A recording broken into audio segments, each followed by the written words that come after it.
Welcome to the Unstoppable Real Estate Agents Podcast. I'm your host and real estate productivity expert, Kim Hughes. Join me as we focus on real strategies and implement real solutions designed for you to achieve major success in your business and life while getting you organized. Hi, everyone. In today's podcast, we're going to be talking about lead generation and how to create a marketing strategy that will attract your ideal client. So what we want to look at is what you're currently doing for lead generation. You've heard me talk about this before. I have other podcasts talking about this, but this is a crucial area of your business. So I want you to look at it to be the driving force behind your success, because that's what it is. I want you to think about the ever-changing market. I want you to understand how imperative it is that you craft a rock-solid lead generation strategy that adapts and thrives with the shifting tides. Meaning, everything that you say should be no matter what kind of market we're in. Now, sometimes you may have to shift into that strategy of leads, of email sequences, social media post, in your newsletter, whatever that may be, but have a solid email sequence, marketing strategy ready to go to every lead in your database. So the core of your lead generation lies in the essence of marketing. What that means is your marketing message is the key to capturing the attention, building the connections, and achieving unparalleled success. Without this solid understanding, the knowledge or the expertise about the type of client you aim to attract, crafting the right message to appeal to your desired clientele becomes a challenging task. So it's essential to gain deep insights into your target audience in order to create compelling and effective messaging that resonates with the client you truly aspire to work with. So if you're busy chasing all these leads that are coming in from different directions, then you need to stop and take an assessment of one, where are the leads coming from? Two, the investment you're making in generating those leads, and what is your conversion rate? Number three. Number four is how much time are you putting into attempting to convert those leads? Because what you may find is that, if you're in a program and you're paying $2,000 a month for leads and you're getting the leads, but you're not converting them, then you're wasting your money. So there's other areas of not other areas, but other ways that you can bring in those leads. You can nurture your past clients. You can go through and massage your database. You can look into your social media. Who's following you? Who do you need to follow? So many more strategies that you can look at besides paying for leads to come to you, and then they don't pan out. Now, I'm not going to say all these programs are bad. It's just you really need to look at what do the programs offer, how much are you paying for it, and what's your return of investment. So while it seems that you're attempting to work with anyone who expresses interest in buying and selling, it's crucial to understand the amount of time and the effort that is required to nurture those leads that may not ultimately progress into a listing or into a home purchase. So instead of experiencing the fear of missing out on potential opportunities, it's important to evaluate the return of investment in terms of time, resources spent on leads that may not convert to successful transactions. Okay.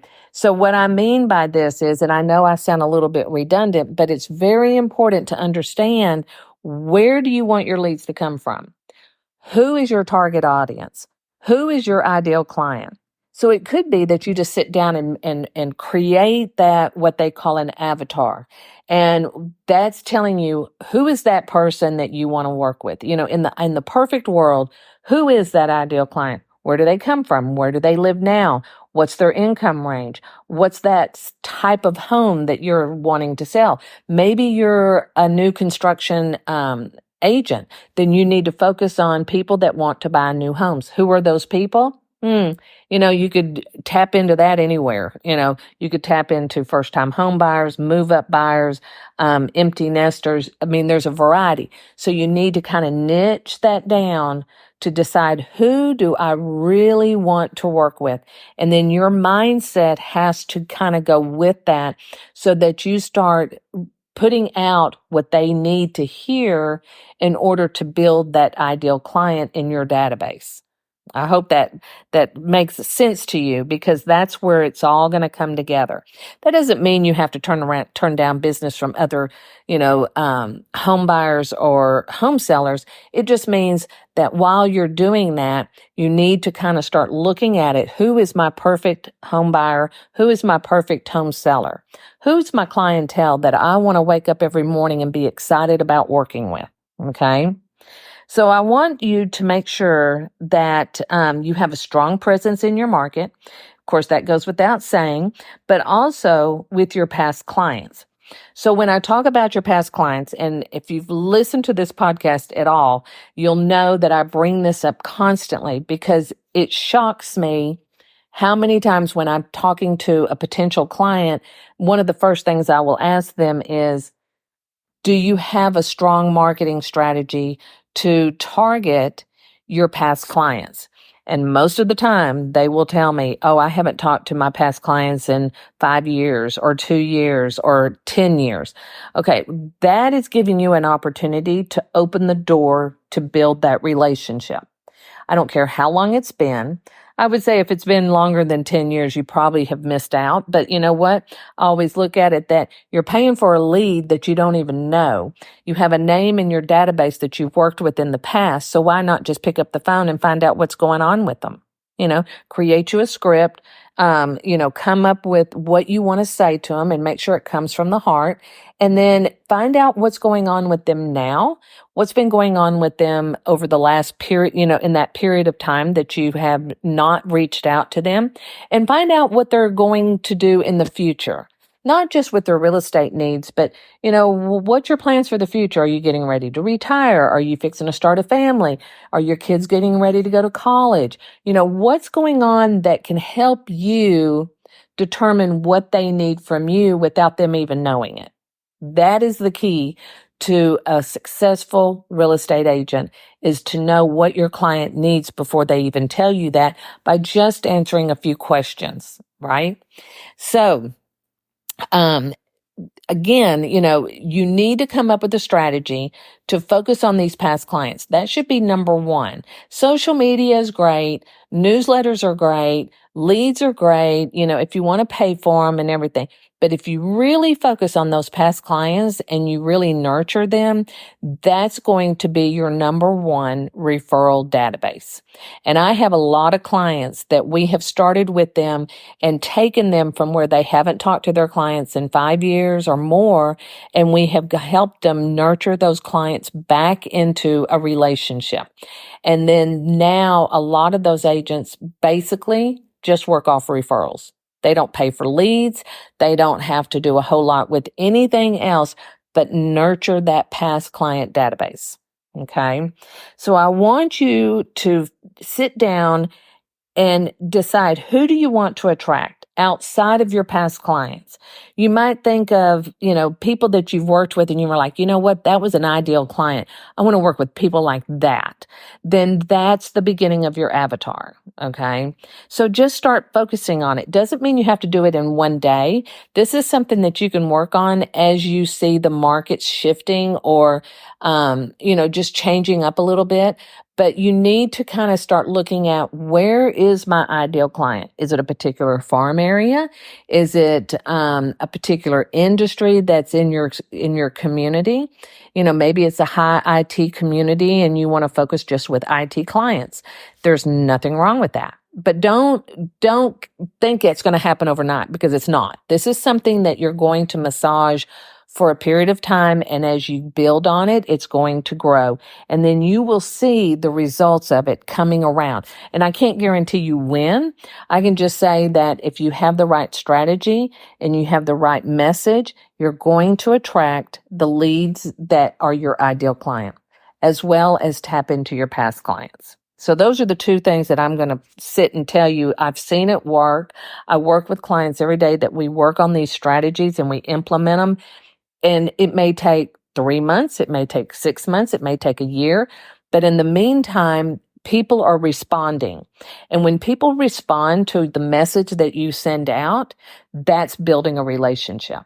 Okay. Because they're not sitting there going, oh, I know 10 people that are ready to buy a house. They're going to say, you know what? I don't, if I'm having a dinner with them friends and they're telling me they're getting ready to downsize or whatever, or they have friends that are moving from another state into a new state, these are conversations where your past client can say to them, I know who you need to call. You need to call you. So make sure that you're always top of mind when you're working with past clients and as well as business to business. Okay. So if you're sitting there thinking, yep, I want to go deeper. I want to get this. I want to figure this out. I want to create my ideal client. I want to attract them. Then the first thing you need to understand is, again, what is your ideal client? So here are some tips to help you think about when you're creating that message to your target audience. Number one, review your visibility in your direct market. That doesn't mean to go on social media and all of that and see where you are. That means in your direct market. Who in your community, your town, your city, who knows that you're in real estate? How are you getting that visibility? And then focus on if you're happy with what's going on in the direct market, then you need to look at your online market. That means social media. And then I want you to, start putting your advertising dollars in what is working for you. So what's working for you is not going to work for someone else. Okay. So you can hear what other people are doing and then you can craft yours around those ideas. If you have a friend that's a real estate agent and they live in California and they live in one of the ocean cities and, they're selling multi-million-dollar homes, and then you live over here in, let's say North Dallas, which is a very hot market, your average home buyer in some of these areas is 500 plus. Okay. It's very rare that you're going to see multi-million-dollar listings. They have them, but they're far and few in between. But we're in California, say if you're in Newport Beach, you're going to see them all day long. So you have to remember what one agent's marketing strategy is going to be different from the one that you have. But you can pick up ideas from what they're doing and implement them and tweak them to fit your market and your personality. Now, I want you to go in, and this is tip number 2.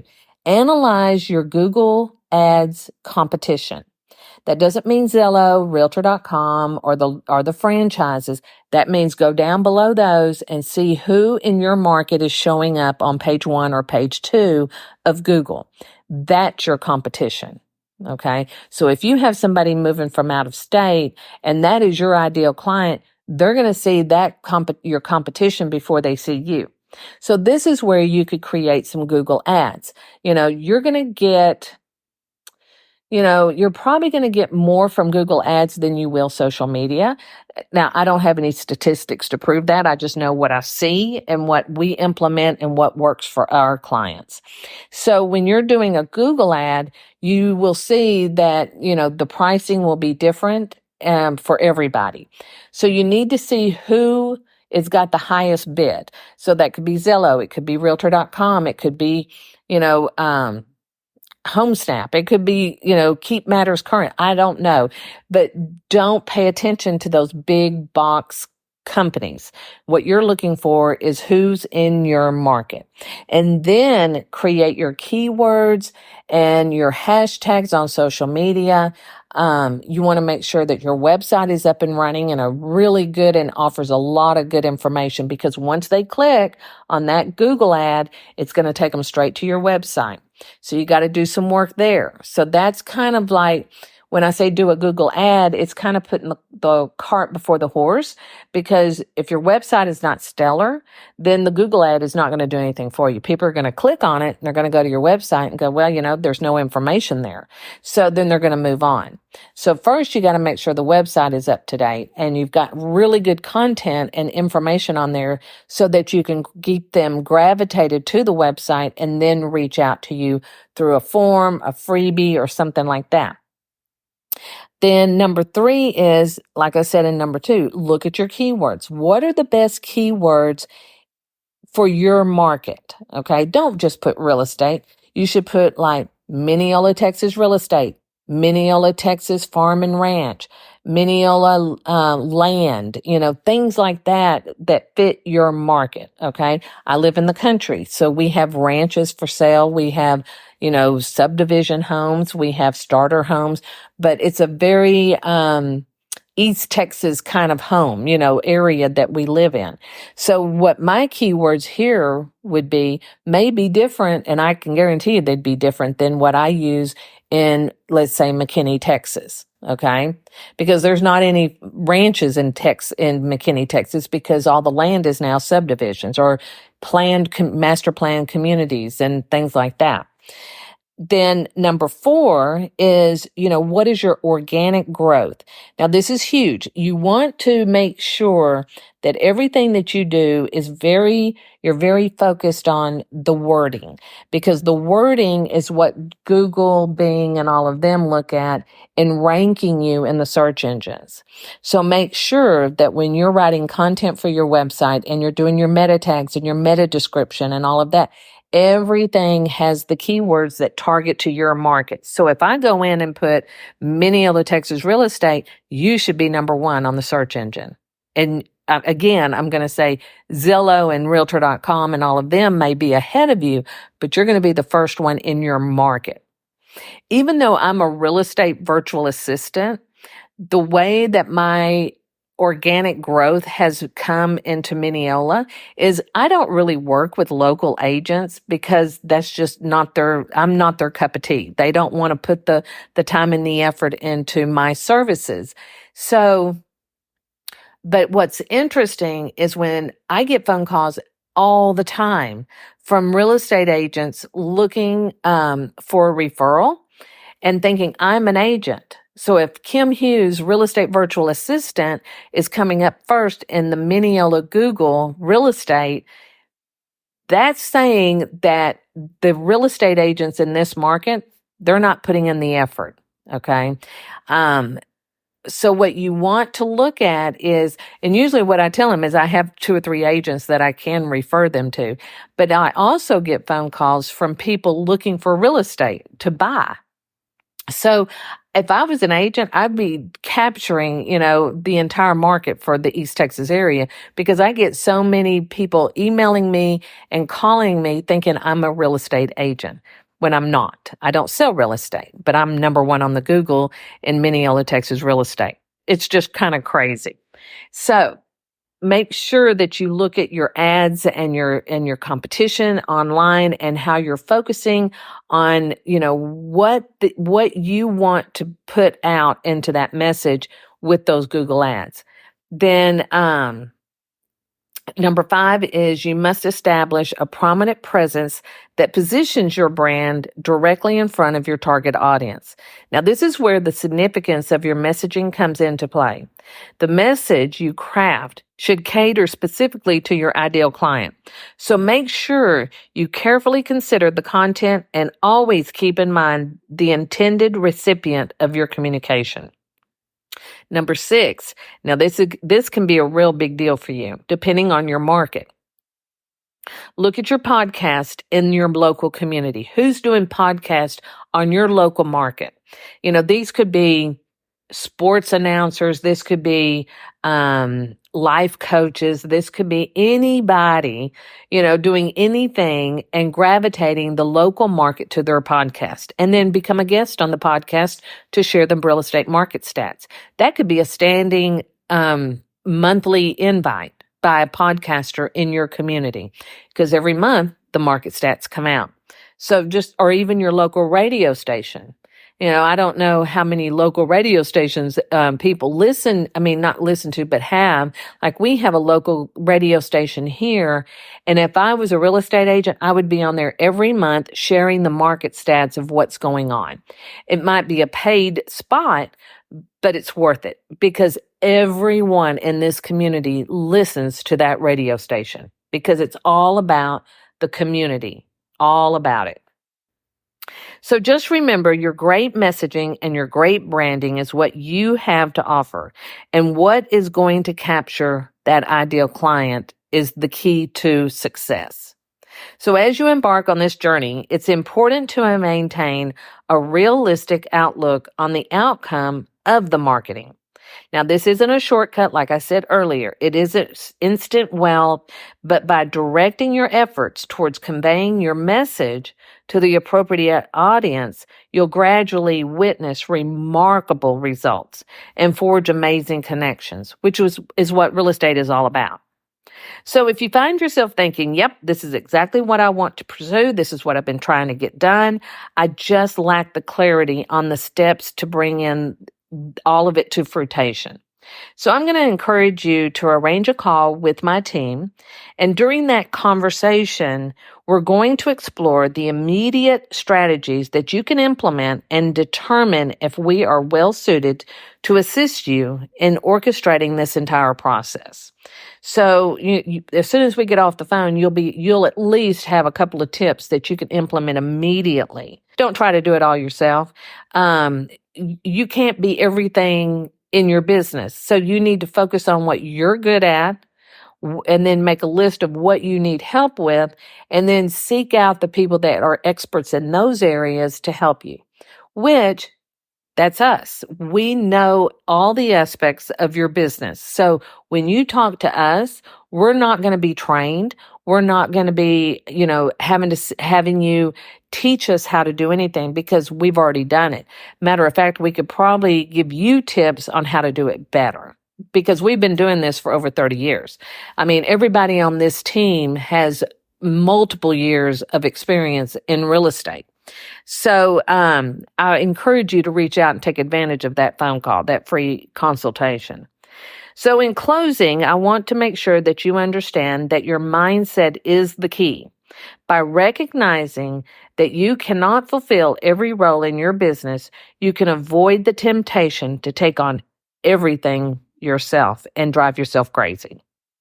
Now, like I said, we collaborate with our clients constantly regarding how they can adapt to the market changes.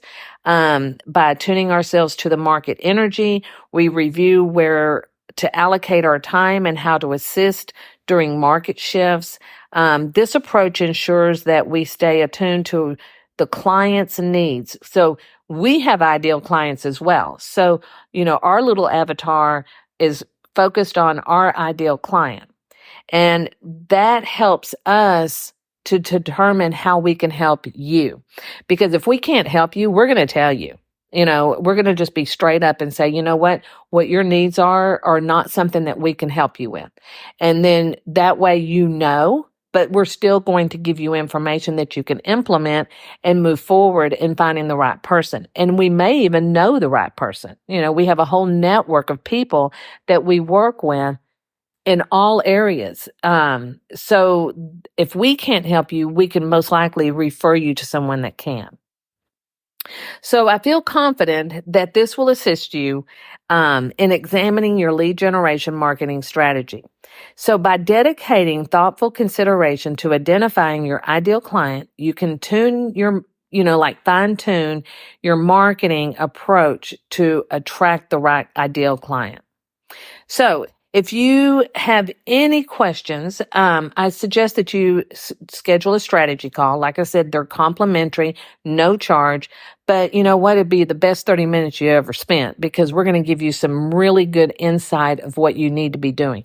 And you may have your lead generation down like a science and be doing great with it, but you have some struggles in some other areas of your business. That's where we can also talk about. So it's not just focused on lead generation. Let's talk about everything in your business and see what's going on.